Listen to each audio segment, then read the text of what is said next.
Hello again, everyone. I have good news. The good news is you won't hear from me very much tonight. The better news is that we've really got, I think, a fascinating program, and I know a really interesting and smart and imaginative group of people. I want to make sure, as we're starting, that everybody is settled and sated and awake. Is everybody awake? I can't see you. Well, I'd like to hear it a little louder. Are you awake? It helps when your family is here to cheer for you. I want to start with a question that I know many of you are asking yourselves, and that is, what is Unleash Imagination, Shape the Future, and why do we think that what we're doing matters?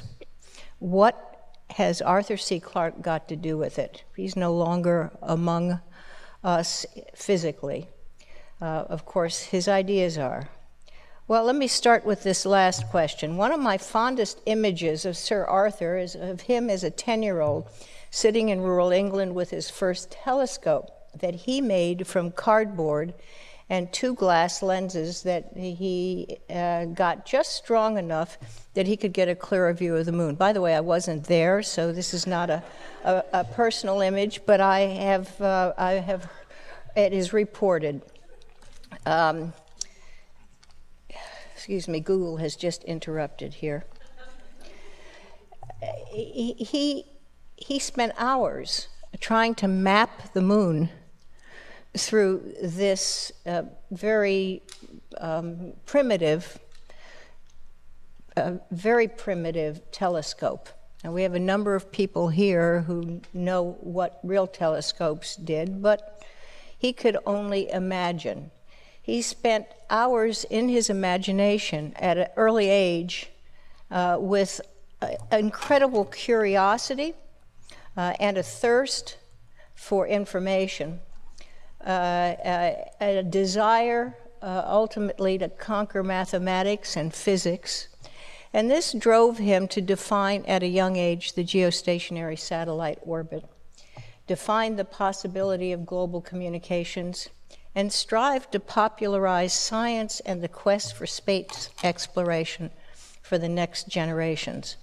His love of the sea, which is what drove him to move to Sri Lanka, and concern for the environment up until the very end of his life led him to caution us that the earth is crying out and we need to listen. In other words, Arthur Clarke's vision and belief in the power of imagination paired with empiricism and implied to service for humanity is at the core of Unleash Imagination, Shape the Future. And I wonder whether we might move the slides up a bit.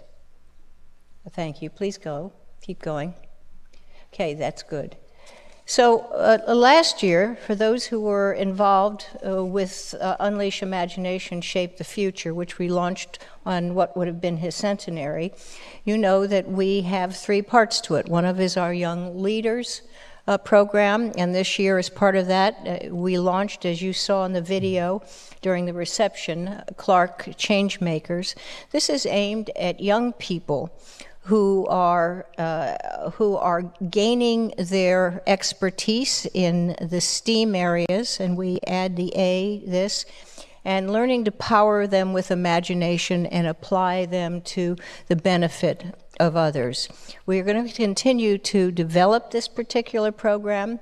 We're doing it with our partner Kid Museum and others I believe who have approached us and who may approach us who feel that they can enrich this program. We believe, though, that while we can help develop, and there are others who are helping develop imaginative and competent and smart young people who might feed into the workforce, will feed into the workforce in the future, that the workforce itself and higher education, many schools may not be ready to foster new ideas.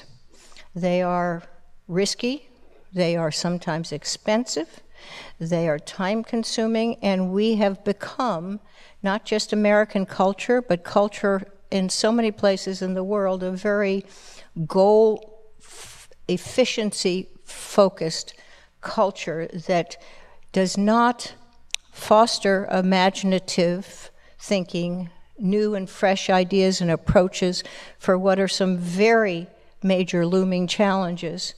And therefore, we may receive these young people in the workforce and not use their talents, not encourage their talents.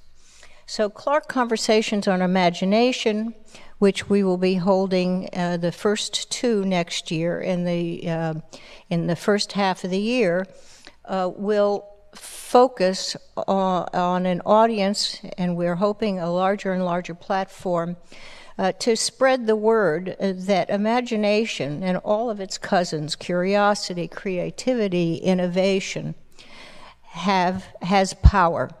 And that power is critical to the future of this planet and humanity.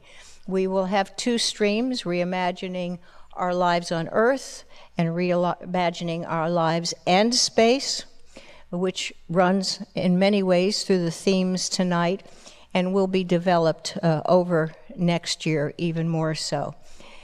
At the centerpiece of what we do is the intergenerational forum, because, and I'll talk about that a little bit more later, but because we need to be listening to each other, not just across the disciplines, but across the generations. The generations today, my grandson is in the audience. I can't see him, but I know he's there because of the lights. But what he feels comfortable with, what he's learned, is different than what most of the rest of us have learned, because he grew up with technology and smartphones and a view of the world that we may not have had. How can we make decisions about the future if we don't have that view?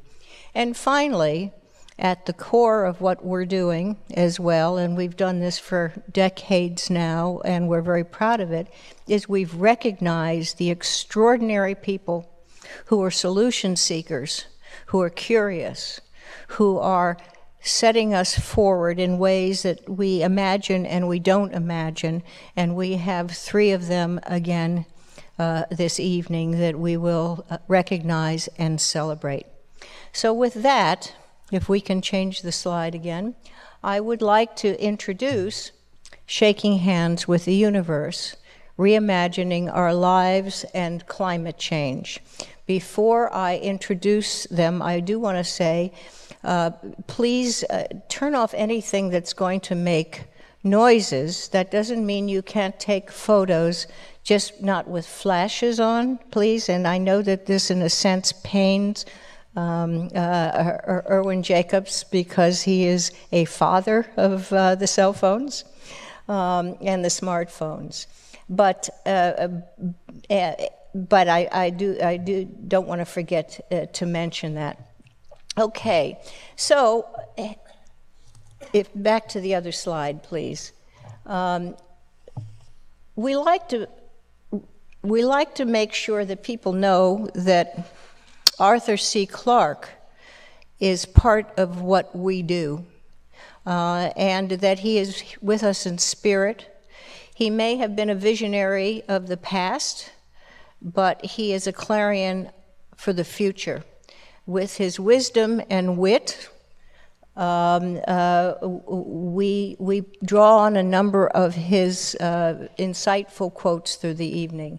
So let me introduce the Intergenerational Forum by just saying, quoting him, "We have to abandon the idea that schooling is something restricted to youth. How can it be? In a world where half the things a man knows at 20 are no longer true at 40, and half the things he knows at 40 hadn't been discovered when he was 20. So with that, let me introduce, again, you've met him, Sheldon Brown, the